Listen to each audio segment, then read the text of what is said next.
দেশীয় সংস্কৃতি হিসাবে পহেলা বৈশাখ উদযাপনের এই দৃষ্টিকোণ ব্যাখ্যা করবেন প্লিজ।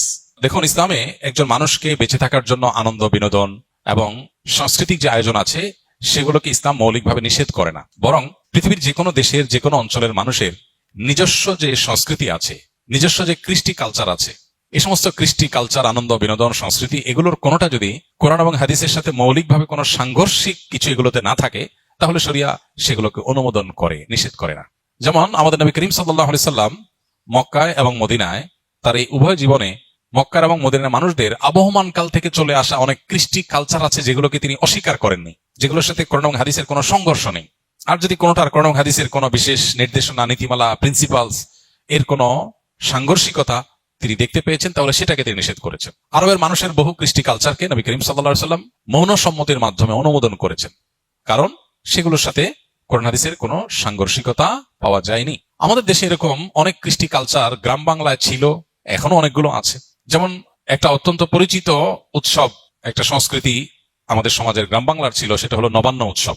নব অন্ন, নতুন খাবার, নতুন ধান যখন উঠতো তখন সেই নতুন ধানের চাল দিয়ে পায়েস রান্না করা, পিঠা রান্না করা, বিভিন্ন রকমের খাবারের ব্যবস্থা করা, ভাত রান্না করা, এটা একটা আনন্দের উপলক্ষ ছিল গ্রাম বাংলার মানুষের।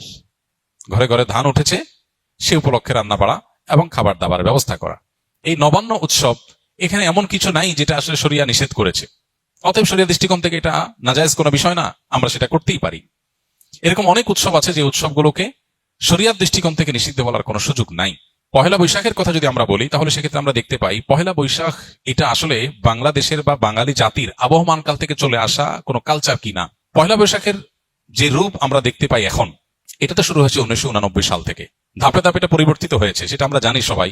বাট এটার একেবারে প্রাচীন রূপ যদি আমরা দেখি পহেলা বৈশাখের, তাহলে দেখতে পাই পহেলা বৈশাখ উপলক্ষে মূলত জমিদারি প্রথা যখন চালু ছিল এই অঞ্চলে, তখন জমিদাররা বছরের যে খাজনা নিত কৃষকদের কাছ থেকে, এই খাজনা তোলার শেষে বছরের প্রথম দিনে তারা এই পহেলা বৈশাখে তারা একটু মিষ্টি মন্ডা প্রজাদেরকে খাওয়াতো।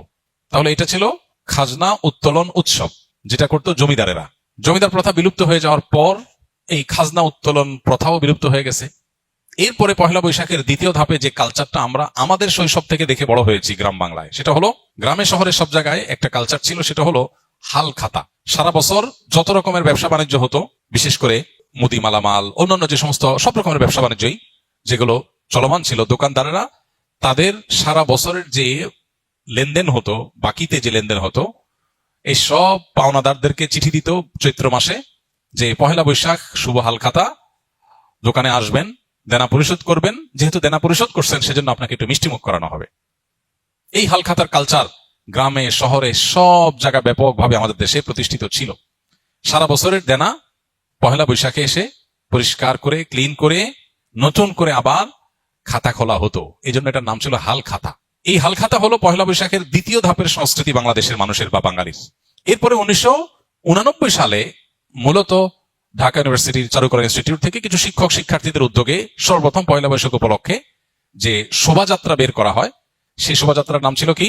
আনন্দ শোভাযাত্রা। কিছুদিনের মধ্যেই সেটার নাম পরিবর্তন হয়ে গেল মঙ্গল শোভাযাত্রা।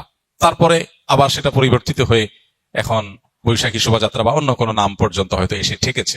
এই যে মঙ্গল শোভাযাত্রা, যেটি পহেলা বৈশাখ উপলক্ষে দীর্ঘ বেশ অনেক বছর যাবৎ খুব ঘটা করে প্রতিপালিত হয়েছে আমাদের সমাজে, এটা প্রথম কথা হলো বাংলাদেশের মানুষের বা বাঙালি জাতির আবহমান কাল থেকে চলে আসা কোনো কালচার না। কৃষ্টি বা কালচার কোনো কলেজ বিশ্ববিদ্যালয় থেকে পরিকল্পিতভাবে নোট লেখে একদম সাজিয়ে গুছিয়ে কোনো কৃষ্টি বা কালচার এভাবে শুরু হয় না। আমাদের বাংলাদেশের মানুষের যে আবহমান কাল থেকে যে চলে আসা কালচারগুলো একেবারে মানুষের ভেতর থেকে উঠে এসেছে, এই পহেলা বৈশাখ উপলক্ষে মঙ্গল শোভাযাত্রার নামে যা হচ্ছে, অন্তত এটা কখনো সে আবহমান কাল থেকে চলে আসা বাংলাদেশের মানুষের মধ্য থেকে গড়ে ওঠা, বেড়ে ওঠা কোনো কৃষ্টি বা কালচার না।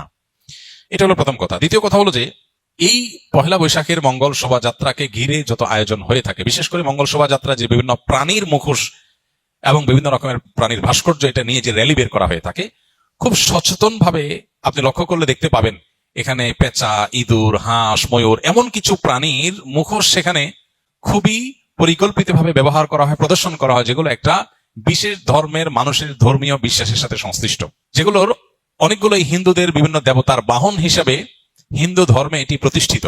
এবং এই যে শোভাযাত্রা হয়ে থাকে, এই শোভাযাত্রার আয়োজক চারুকলা ইনস্টিটিউট সংশ্লিষ্ট শিক্ষক বৃন্দ ব্যক্তিবর্গ বিভিন্ন সময়ে যে সমস্ত বক্তব্য পত্রপত্রিকা দিয়েছেন, আপনি এখনো গুগল করলে, অনলাইনে সার্চ করলে আপনি দেখতে পাবেন যে তারা স্পষ্ট করে বলেছেন মঙ্গল শোভা যাত্রাটা হলো মঙ্গলের উদ্দেশ্যে যাত্রা। মানে এই যাত্রা কেন হচ্ছে? যাতে করে মঙ্গল আসে।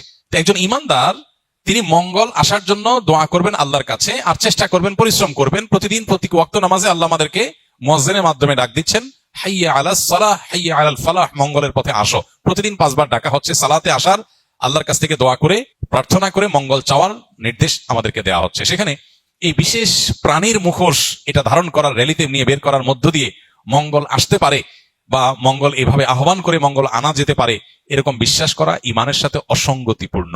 এই বিষয়গুলোকে সামনে রাখলে স্পষ্ট হয় যে এটা আসলে মুসলমানদের উপর চাপিয়ে দেওয়া একটা সংস্কৃতি, যেটা মূলত অনেক ক্ষেত্রে হিন্দু ধর্মের মানুষদের সংস্কৃতি, সেটা মুসলমানদের উপরে চাপিয়ে দেওয়া হচ্ছে।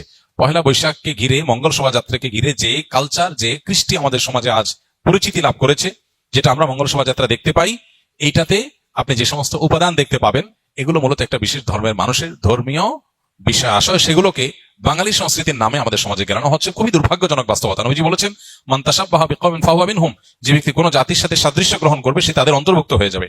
এ ব্যাপারে আমি লক্ষ্য করেছি বেশ কয়েক বছর আগে থেকে। গত পরশু দিনও আমি আবারও এ বিষয়ে অনলাইনে সার্চ করে দেখেছি। কলকাতার আনন্দবাজার পত্রিকা 2018 সালের 15 এপ্রিল একটা রিপোর্ট করেছে বাংলাদেশের পহেলা বৈশাখ উৎসব নিয়ে। সেটা শিরোনামটা খুবই গুরুত্বপূর্ণ এবং আমাদের চিন্তার খোরাক যোগাবে। এখনো সেটা অনলাইনে আছে, এখনো আছে। মানে কখন ডিলিট করে ফেলে তারা বা ডিলিট হয়ে যায় আমরা জানি না, তবে এখনো আছে। কলকাতার আনন্দবাজার পত্রিকা ঢাকার এই পহেলা বৈশাখ উপলক্ষে যে আয়োজন, বাঙালি উৎসবের নামে যেটা গেলানো হচ্ছে মুসলমানদেরকে, সেটা সম্পর্কে শিরোনাম করেছে, হেডলাইন করেছে, ঢাকার পয়লা যেন অষ্টমীর এক ডালিয়া। অতএব এরপরও যদি কোনো মানুষ, কোনো মুসলমান যদি বিভ্রান্তিতে থাকেন, তাহলে তাকে আল্লাহর উপর ন্যস্ত করা ছাড়া কিছু করার নেই। আমাদের দায়িত্বশীল ব্যক্তিগণের প্রতি আমাদের উদাত্ত আহ্বান থাকবে, তারা অবশ্যই আমাদের দেশের সংস্কৃতিকে ধারণ করবেন, সেটার প্রচার করবেন, আমরা সেটা ধারণ করব, প্রচার করব। কিন্তু আরোপিত দেশের সংস্কৃতির নামে আরোপিত ভিন্ন ধর্মের বিশ্বাস, চিন্তা, চেতনা, কৃষ্টি, কালচারকে মুসলমানদের মধ্যে গেলাবার চেষ্টা, এটা খুবই দুর্ভাগ্যজনক একটা বিষয়। এটা বন্ধ হওয়া উচিত এবং এটার ব্যাপারে আমাদের সচেতন হওয়া উচিত। আল্লাহ আমাদের সচেতন থাকার তৌফিক দান করুন।